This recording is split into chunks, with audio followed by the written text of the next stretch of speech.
You have probably heard stories about battery exploding these days, no matter like laptop, cell phone, or electrical vehicle, and they all have been meeting their fiery fate.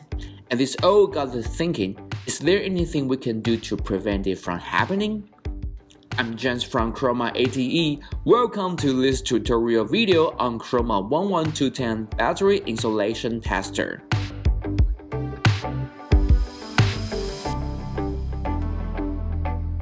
While external abuse of batteries can cause fire and explosions, most of the reported problems arose from internal battery defects, which are often difficult to detect. One significant defect is when bursts or particles on a positive electrode reaching the negative electrode after inflection occurs, and it can cause a short circuit. So today I'm gonna show you how Chroma 11210 battery insulation tester can mitigate this happening in the dry cell stage. The 11210 battery cells insulation tester measures leakage current and insulation resistance of the dry cells, as well as other insulation materials. In addition to standard LC/IR measurement, the 11210 can detect partial discharge or flashover that may have occurred inside the insulation materials during the high voltage insulation testing process. In today's video, we are going to focus on the insulation test first. With the 11210 battery cells insulation tester, it supports two modes for operation, manual and remote. And this time I will demonstrate it manually by touch panel.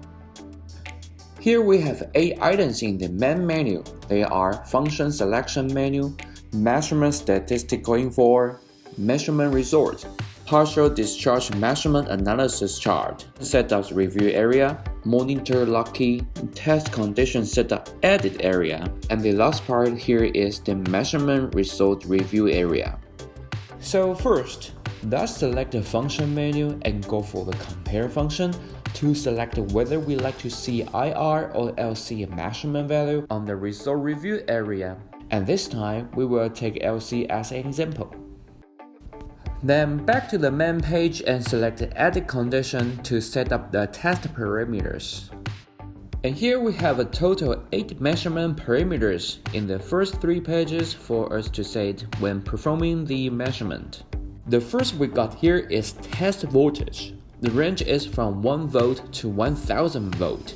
We can edit it by simply touch it to input the value and a keypad will appear. And next, charge current. The range is from 500 microamperes to 50 milliamperes. LC measurement range. There are 8 ranges for selection, 7 held ranges along with auto range. When auto range is enabled, it is recommended to select large integration type parameter or self-defined longer type parameter like 100 milliseconds or more if the DUT has a large IR value or smaller LC value. And please note that the PD features and BDV mode are not supported when auto range is enabled. And next here, we have 3 types of trigger modes. They are external, manual, and bus. External mode uses handler to trigger and to transmit the map trigger command for completing the trigger. Manual mode uses green stop button. And the remote control trigger transmits the map command by RS-232, USB Type B, or LAN device. And the last few settings are integration time, charge time, dwell time, and test time. About test time, the range of it is from 5 milliseconds to 99.999 seconds. If it sets to 0 milliseconds, the 11210 will keep in test without time limit. And the measurement will only be stopped under the following circumstances: compare fail, contact check fail, partial discharge detection fail, and press the stop key. Moreover, the maximum test time can only be set up to 300 seconds still when the PD analyzer card is in use and the BDV function is on. And the formula will be like this. And this one illustrates the relation between integration time and test time. It will be like test time divided by integration time equal the measurement time.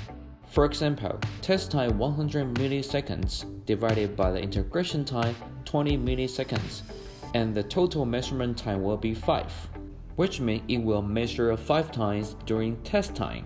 If the result is an integer value, and the number of the measurement will round up to an integer. Like the test time 50 milliseconds divided by the integration time 20 milliseconds equal the measurement time 2.5, which means it will measure 3 times during test time. After the settings are modified, the value will be saved automatically. Touch this icon and enter into the file management. You can save it or import to a different set of file. So after completing all the settings, let's get back to the main menu and connect it to DUT exactly. And the way of the connection is very easy. Just plug test cables to the leakage current test terminals on the unit, while other 2 connectors can connect to the DUT.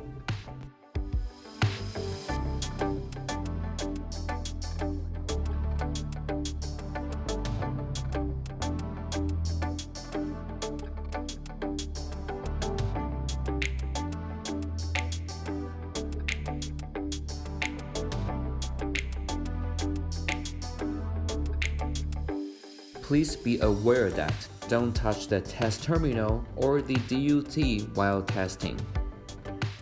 And the final step is press the stop button to measure the DUT, then the test result will be shown here. The pass light will on when the DUT is just passed. If it's failed, the fail light will on as well. And touch this, we can get a statistical info. Here we have the number of pass and fail DUT, the total of the test DUT, and the failure rate. If you want to recalculate it, long press this icon to erase the statistics. So that's it for today. If you have any questions or concerns, feel free to give us a call or check other tutorial videos. I'm James, this is Chroma ATE. Thanks for watching.